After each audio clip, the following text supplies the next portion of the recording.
Hi hello guys, இன்றைக்கி நம்ம வீடியோவில் ஒரு சூப்பரான புதினா சாதம் தான் செய்ய போகிறோம். அதுக்கு கொத்தமல்லி, புதினா, பச்சை மிளகா, இஞ்சி, பூண்டு இது எல்லாத்தையுமே ஜாரில் போட்டு நல்லா நைஸாக அரைச்சி எடுத்துக்கணும். குக்கரில் ஒரு 3 டேபிள் ஸ்பூன் தேங்காய் எண்ணெய் ஊற்றிருக்கிறேன். ஊற்றிட்டு அதை எண்ணெய் நல்லா காஞ்ச உடனே ஹோல் ஸ்பைசஸ் போட்டுக்கணும். அதுக்கப்புறம் கருவேப்பிலை, வெங்காயம் போட்டுக்கணும்.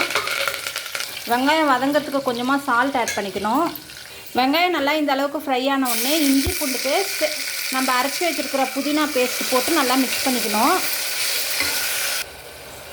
கொஞ்சம் மஞ்சத்தூள், லெமன் ஜூஸ் கொஞ்சம் ஊற்றி நல்லா மிக்ஸ் பண்ணிக்கணும்.